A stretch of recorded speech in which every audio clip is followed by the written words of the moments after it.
Hello and welcome to Women's Biz Podcast. I'm Annie Gibbins, founder and CEO of Women's Biz Global, and I invite you to get comfortable and listen in on candid conversations I have with fascinating women from around the globe. Business leaders, entrepreneurs, humanitarians, athletes, and a whole lot of regular people. Tune in as they let their guard down and open up on aspects of their business and life journey, how they measure success, and what they have learned along the way. These conversations aim to inspire you to embrace opportunities and possibilities beyond the limits of your imagination. Reclaim your power, strength, and vulnerability. Stand in your truth and propel yourself towards the life you dream to live. Hello and welcome everyone to Women's Biz Podcast. This is Annie Gibbins, your host, and I am delighted to introduce you to a very special lady today. Her name is Christy Pretzinger, and she is the CEO and founder of WriterGirl. Christy is not just a business leader, she's also a passionate advocate for creating an environment where people can not only survive, but truly thrive. And don't we all want that? I'm looking forward to our conversations where we will be talking about things like how you start and grow a business that is uniquely founded on kindness. What a great place to start, right? Christy's journey is more than just a story of business success. It's a narrative of building a workplace that prioritizes both people and profits. She brings a wealth of real-world learnings that are going to inspire you, and we're going to have a great conversation today. So let's dive in. Welcome to the program, Christy. Thank you for having me, Annie. It's a delight to have you here today. So as I shared, you're passionate about building environments where people can thrive, and you've done that at your company called WriterGirl.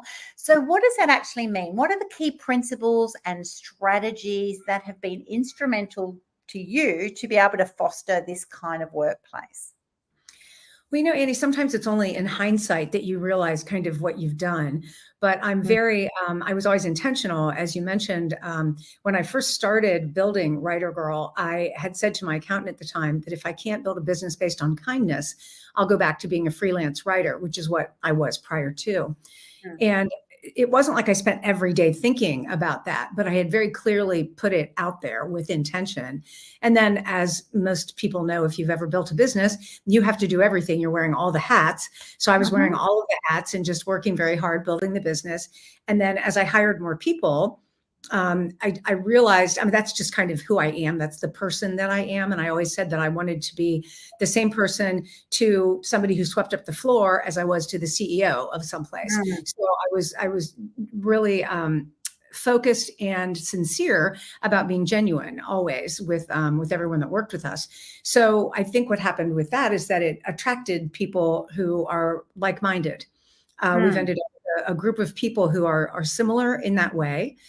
And also over time, I have several employees. I think my longest employee is 12 years. And then there's like 11 and 10 and 9 and 8, I think. So there's quite a few that have been there for quite a long time. And what I've learned, again, in hindsight, looking over time, is that trust is a long game. And so I am someone who says what I mean and I mean what I say. But in this world, frequently people don't really believe that. They have to see it to believe it. And that's understandable. So over time, people have seen that from me. And then the people who've been around a long time can tell new people, oh yeah, this really is how it works here. And then that, the whole thing kind of grows from there. Wow. I tell you what, that is true. Like attracts like, and most people don't actually think companies do operate that way. They're a little cynical, if you like, about that. Yeah. So I love that you have used that word. And I tell you what, I was at a wedding a couple of years ago, and they were saying, what recipe do they want to found their marriage on? And they asked everyone in the audience, and it actually came down to kindness. And I thought that was a really nice word to go, kindness. And it's a bit like that, well, that's a marriage scenario, but a business, you're spending a lot of time together, you're getting very close. Trust, as you say, builds over a long period of time. Can also go down very quickly. Up with the stairs, down with the elevator. Isn't that the saying? And it's so important to have this cultural balance. So how have you found then? You've had numerous staff, and when you've got that longevity of staff, it's a really good sign for any business when they don't have that high turnover. So how have you believed that this approach, one, it sounds like it's just organic in the way you operate, but how would you believe for other people who haven't really thought about this, it's a really crucial way to be successful in business? Well, Annie, a long time ago, actually, right as I was building WriterGirl, I had a coach, and she said to me at the time, WriterGirl is you and you are WriterGirl, and it won't grow until you do. And I think that's really a really good experience share for people, is to look within yourself and understand that as a leader of an organization, that you need to grow in order for the organization to grow. It's an entity, right? Just like a human, and maybe that's not the best analogy, but I think that for me, what I did at that time, well, I've certainly read business books. At that time, what I did is I read a lot of like more spiritual self-help books. I would get up every morning, I would read for a little while, I would meditate, and it just really allowed me to focus on understanding myself and building my own self-awareness. I always have believed, and I still believe, that personal development is key to success, because it's sort of like, there's no such thing as business ethics. There's just ethics. There's no such thing as personal and professional development. It's all development of the person, right? And you bring your whole self to work. So one of the things that we do at my company is we give everybody money every year for personal development, and they can use it for something that is work related. Somebody bought a bike one year. Somebody else did yoga teacher training. Somebody did a painting class. So it's just the whole, an attention to the whole person is very important. So for me, learning about myself also involved learning about the Enneagram. Are you familiar with the Enneagram? I am, but I'd love you to share it with the listeners. Sure. The Enneagram is a personality typing system. There are many out there, but the difference about this one that I enjoy and find incredibly helpful is that it looks at your motivation as opposed to just your behavior, because the behavior of different types can look very similar. Like depending, when I was building the business, I looked like a different type because I was very goal oriented, very focused, I had to get a lot of work done. And now that I'm in a different place and I work on the business, not in the business, I'm probably more like my natural type. And so that's been very helpful, because what I learned was also about the downside of my type. Some of the things about the type that I am, I'm a 7, which is also referred to as a head type in the Enneagram. And what I can do, I process very quickly. It doesn't mean that I'm smarter than anybody. In fact, it can sometimes make me impulsive, but I process quickly. And I realize that can put people off, particularly employees who already might feel a little bit in a different position just because I'm the boss. And so what I've learned through all of that self-awareness is to really slow down and be very aware of to whom I'm speaking. And I know their types. We all know each other's types. Everyone is typed, and we do workshops on this so that people can not only develop their own self-awareness, but be aware of their coworkers, which then helps develop not only personal EQ, but team EQ. And so you can look at someone else and be like, okay, this person processes much more slowly than I do. And I want to leave a lot of room for her to process this, because I really want to hear what she has to say. So then I need to just stop talking and just wait patiently, which is not my normal tendency, but I learned to do those things. And I think that helps make a more effective leader in my experience. Just being aware of the things about you that might be off-putting or counterproductive to being an effective leader. Oh, beautifully shared and expressed to our listeners. If you haven't thought about that before, I love that. I love that extra level that it is done from a team perspective as well. So first of all, you're starting about learning about these things yourself. How do you respond in different circumstances? What motivates you? What drives you? The fact that you can be very different in a startup phase to then once you're actually growing and then scaling. We're not always, a constant, and we can have different motivators. But to actually be done from a team perspective, I love that, because I'm probably a lot more like your personality type, Christy, quick, fast. And while that can be, have advantages, you certainly can be impulsive and make some rash decisions every now and then. It's how it's perceived by other people. And that's exactly it. When you have people who are slower to process, that's right. Some of their responses can equally be gold. We've just got to wait for them. But when you never wait, or they feel disengaged or not appreciated, not valued, they're big reasons that affects the bottom line of business. One, it's terribly from a human perspective, but it also damages your bottom line because you're going to lose those people. They're not going to feel valued in your team. Yeah. And, one of the other things about that too, Annie, is learning. I'm sure obviously you're familiar with Brene Brown, and I would imagine your listeners are too, because, she's a rock star famous. Love her. When I first listened to her original talk on vulnerability back in 2010, I think it was, I was a person who would have gone to the mattresses saying vulnerability is weakness. I did not believe that it was the way to courage. And when I watched that, I probably watched it 10 times. I was just like, wait, what? Oh my gosh, like I totally get it. And so I had to learn to allow myself to be vulnerable. And that is, I think that's frequently very challenging for entrepreneurs, because we frequently think we should have all the right answers instead of understanding that it's really more important for us to have the right questions. That's the key. And also being willing to be vulnerable and open with your team. Like, I don't know all the answers. Or I made a mistake, or apologizing if you've done something, or also being able to receive feedback from, your employees, especially as the boss. It's really challenging for people to give feedback to their bosses. And I actually had one of my employees once who I have great respect for. She's been with us for about 8 years, and she's brilliant. And she said to me something about sometimes, and she's very fast too, but she said, sometimes I can be so driven and so fast that I make her feel stupid. And I was like, oh, it was like a punch to the gut. Because if I want to be kind, the last thing I want to do is make someone who I have such respect for and thinks she's so brilliant. The fact that I made her feel stupid was just like, it hurt me. So that those kind of learnings. And I was so appreciative that she shared that with me. So then, as the adult that I am, I can moderate my behavior and be aware of that. I think that's just hugely important.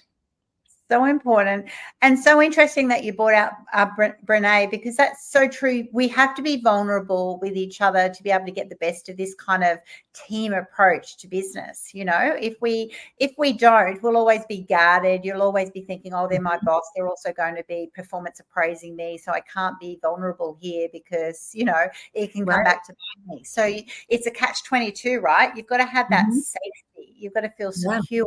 You've got to feel that there's real trust and honesty and all these qualities, so that you can then be in that position that you can be truly vulnerable and go, I'm going to take some more time to make this decision, or I'd like to think about it for a while, or I'd like you to hear a different viewpoint. Those components of, true team are going to require more sensitivity, understanding from all of you. And that does take time. It requires a really special culture that is so worth investing in. So it's so wonderful to be interviewing someone who prides themselves on it and is actually seeing it play out. Well, that one of the things you said reminded me of something, Annie, was Simon Sinek in The Circle of Safety. Are you familiar with that?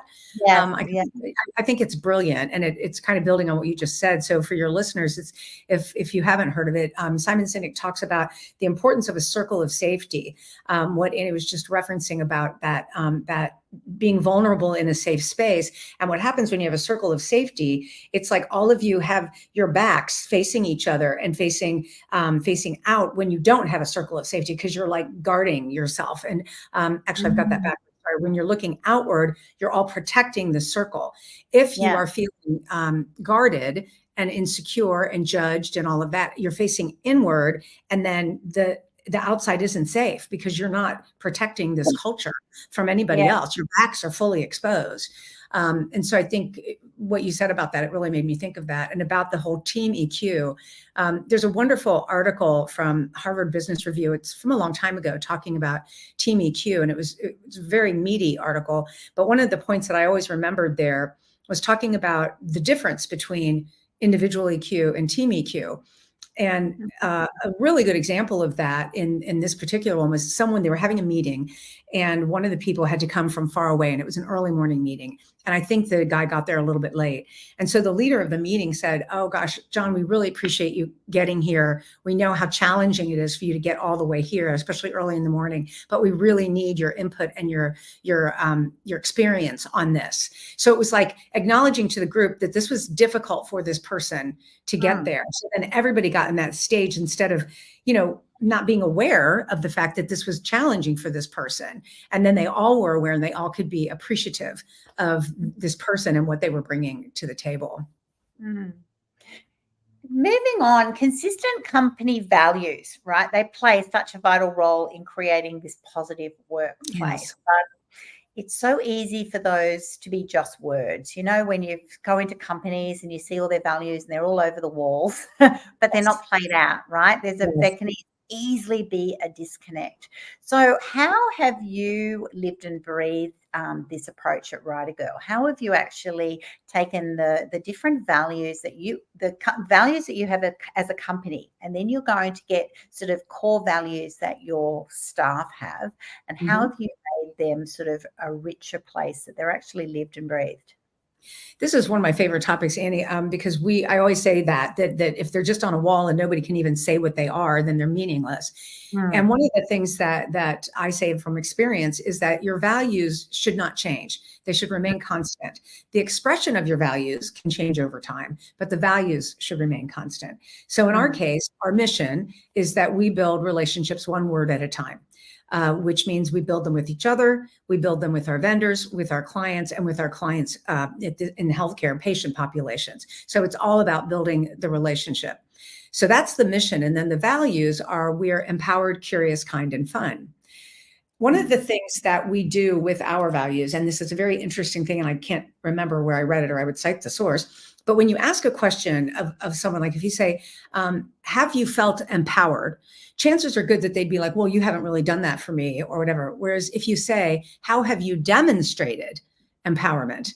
Then it switches in someone's brain, and they look and look for opportunities where they have been empowered, they've behaved in an empowered manner, or they have noticed it in someone else.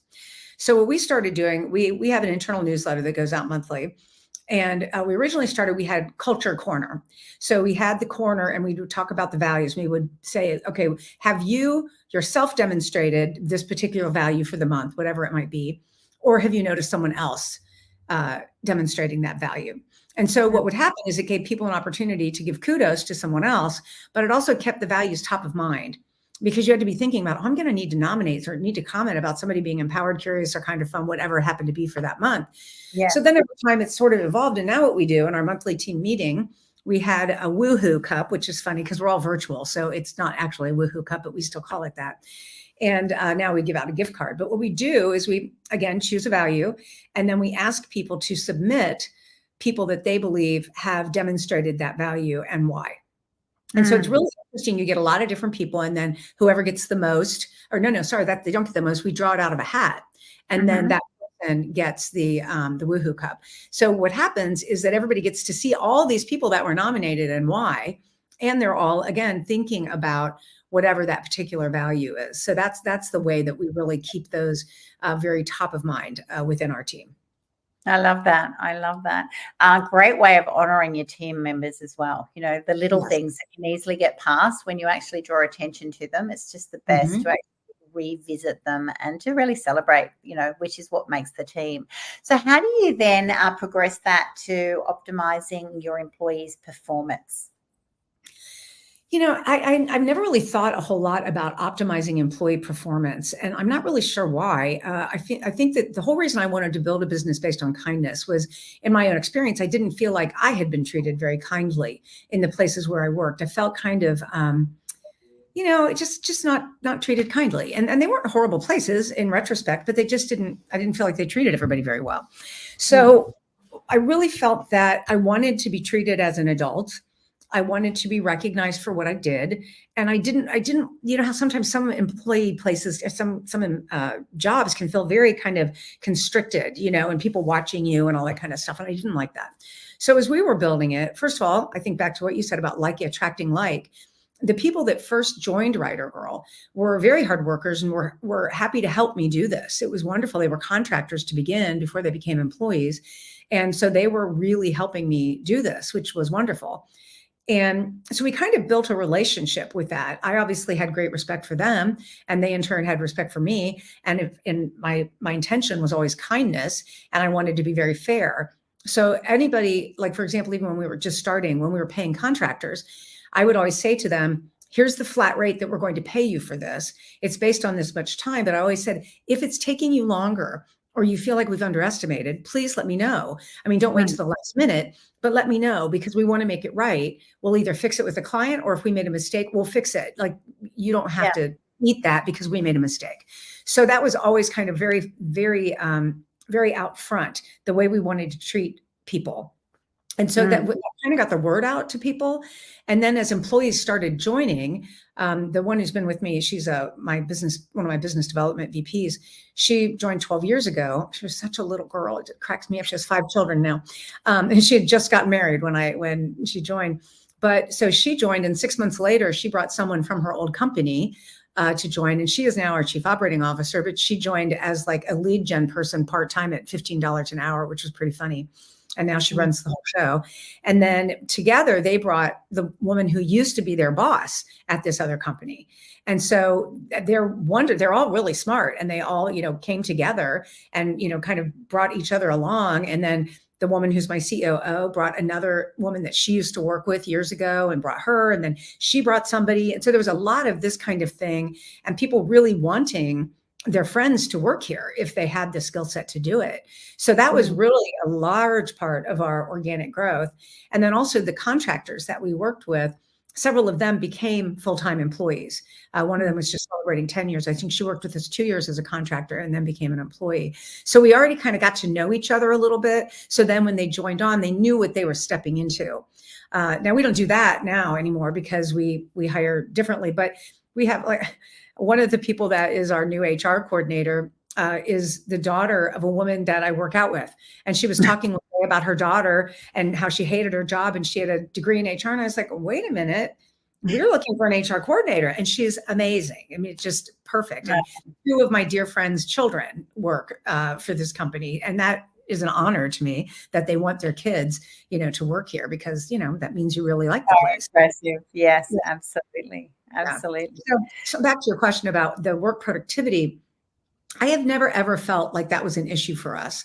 I've had other entrepreneurs, when they realize that we're virtual, and we always have been, they'll be like, how do you know people are working? And I'm always thinking to myself, if you're wondering that, you have a hiring problem. That's the problem, you know? And so we follow the mandate of slow to hire, quick to fire. We really try to do that very carefully. And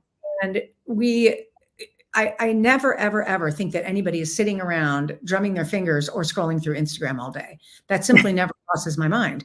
They're too productive. They're very proud of the work that they do, and they like to help each other out. And if they don't have billable time, they're like, what can I do? Can I help somebody? Or is there something non-billable that needs to be done for the organization that I can do? So there's a lot of that feeling. And my belief is that they want to protect this organization and this culture because they like it. Because they value it. Yeah. We're protecting it. They want to make sure that this keeps going because they want to keep working here. So that's so true. When you're on a good thing, you want to stick to it. You want to keep enhancing it. Exactly. And all of those people would have worked at another workplace at some time in their journey, and they know the difference. And when you experience a really great workplace, you're like, oh my goodness, like seriously, you know, I would never give this up, or it'd have to be something seriously amazing. So when you now look left or right or into different other businesses, what common mistakes do you think people are making, and how could they be avoided? You know, just because of who I am as a person, I think a lack of self-awareness is the biggest problem, that big blind spot that you just have no idea what you're doing. I think that's really, that can really stop you in your tracks, depending on how how big the blind spot is really, and in what area it is. The other thing I think that I've noticed in people building businesses is they'll frequently say, well, I'm the best one at that. Like I'm the best one at selling. And I'm thinking, okay, well, then you've got a job. Isn't the point of having a business to work yourself out of a job? And so what I always did and had no problem doing it was hiring people smarter than me and then teaching them how to do what I did and then let them do it better, set them up to succeed. When I hired Reba's, her name, the salesperson from 12 years ago, I had just landed the largest client that we ever had. It was a very big 6-figure client. And I turned that over to her and I gave her the commission that went along with it, even though I had sold it, because I wanted to set her up for success. And she worked her tail off on that account and did a beautiful job of it. But she knew right from the outset that I was going to set her up for success. I wasn't going to be out there selling against her, competing against her. I wanted to make sure she could make the most of this. And so that is very much what I've done all over the place. And I do see other people not doing that. I think that ego can get in the way a lot in my experience. And I had some spectacular failures before I did this, which, in hindsight, failure is horrible and humiliating and I don't like it, but it allowed me to be humble. Right. And so I had humility and could see I could run this off the rails very easily if I don't pay attention to the people around me. And so that humility allowed me not to have ego about it. And I think that has served me well culturally in our culture, as well as in the business. I think that is such great advice for our listeners because seriously, I coach people day in, day out. And I know one of the biggest issues, particularly when you're a startup, is you do everything because you have to. And there's no doubt about that. But it's when you start needing to release that and your business starts growing, it is so important to be recruiting that you hope that person is going to be way better than you. Because once you start looking at all of those niche areas, like we've been talking about, that's their specialty. You want them to shine. They'll make you look better. That's what you need. But you actually want it for your business. It's not about that. You actually want it. And that employee will be so satisfied. I noticed there's such a difference when someone is given the full reins. Don't you find that, Christy? Like when it's different from someone being given the job to do, but you're totally, micromanaged, to when you go, you know what, you go girl, or you go, just live and breathe it and love it. And you get all the credit for it. And then you see the person just soar because everything they do, matters, and it's just such a growth experience. It's a joy to watch that when you're the boss and not feel there's no jealousy there. There's no envy. It's like, oh my goodness, I'm just delighted. It's exciting. So exciting. It's a privilege I look at it as a privilege to lead this organization. These people are amazing. They're bright. They give their time and talents to this business. And I am more appreciative of that than I can even express. And then being able to offer them like the Enneagram training so that they can learn about these things. And then seeing them like that. Some of the people on my leadership team work individually with an Enneagram coach, and to have watched them over the years grow and watch how that personal growth that they've done, by the way. You lead the horse to water, right? You can't make them drink, but they drank. And I see them having challenging conversations within their families or, just different things that they handle beautifully. And it's all because they've done that work on themselves. And it's a joy, as you said, it's a joy to watch. Absolutely. So we started this conversation talking about, personal growth and professional growth. It's actually all development, it's all growth. And you've had to navigate, a whole career worth of growth moments. All right. So what specific learnings have you had at specific stages? And do you think they're consistent with, the way a business grows, or do you think they were just more personal? I think it's probably a little bit of both. What I think for me, I studied French in college. I had no business classes, nothing like that. And so when I was building WriterGirl, I didn't really have the language of business. So for example, in accounting, it's so long ago now, but I really honestly didn't know the difference between cash and accrual, which probably most of your people do. But if you just kind of start a business because you're good at something, you might not know that. And you don't understand how damaging that can be to you, because my business was on a cash basis and I got divorced. And I had to pay spousal support based on that cash basis. And the way that my business works is that we collect a lot of money up front, but then we have to work it off. So it looks like we have all this money, but if I absconded with it, they would rightfully come after me and probably throw me in jail because it doesn't belong to me. But I had to pay spousal support based on that because we were on a cash basis. So I always I'm happy to share my mistakes because I want other people to go break it in brand new ways. That is a very, very, very important one. Another one is to understand that, and again, back to the finances, that just because someone is a CPA in the United States, that's a certified public accountant, that just means they passed a test. It doesn't necessarily mean that they have really good financial acumen. They dot I's and cross T's. And I've also learned working with the CPA or any kind of accountant, don't ask a black and white thinker a black and white question, a yes or no question, because they'll just say yes or no. You have to ask an open-ended, like, how could we get more out of that report? Instead of saying, are we getting everything we can out of that report? They'll go, yes. But if you say, well, how could we get more? Then it makes their brain open up and they will ask you, they will think about it a little bit differently. But whenever I have meetings with my CPA, I also have, I have a wealth advisor who is brilliant, and which also is an experienced share. Find a good one that you can work with who always has your interests in mind. And I always have him with me because he can tell me how to ask the question of the CPA in the way that they can answer it, in a way that makes them think more instead of just a black and white yes or no. That's been incredibly helpful to me. I would say that early on was the cash and accrual, and that those very basic things that I didn't know. And then right after that, as I was paying spousal support, I was very concerned because I thought, oh my gosh, what is happening here? Can I afford this? What's going to happen? All that kind of stuff. So fast forward through that, I started. At that time, I had already done had started the personal development work that the coach had told me that the business was me and I was the business. So I'd done a lot of that. But then when you go through something like a divorce, obviously a lot of wheels can come off. And so I went back and did another level of personal development. I think that I use the analogy of like going around a mountain, the same mountain over and over again, but hopefully you're going in a smaller spiral as you get closer to the top. So you might be having the same thing again, but it's a faster learn and a faster turn. And so again, with the personal development, it becomes part of your DNA over time. And as you get older and you have wisdom and it just becomes part of who you are, but that doesn't mean that you stop because there's still new things to always keep learning at every stage of your life, no matter, your age or where your business is. Did that answer your question? Absolutely. Thank you for sharing. And then just to finish up then, excuse me, what one bit of advice would you give to someone listening in now and goes, oh my gosh, I wish I worked for Christy because my work doesn't have this kind of culture. It doesn't value its staff. Do you tell them to seriously start looking somewhere else, or do you think the person who's an employee can really make a difference in changing that culture? It probably depends on your position, I would think. If you lead a team, you have an impact on the culture because people are watching you.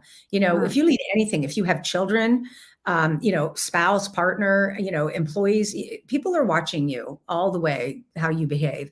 So I do feel as though people who have a team, even a small team, can have an effect. But that said, I am a firm believer that if you are terribly unhappy in your position, you should find something else.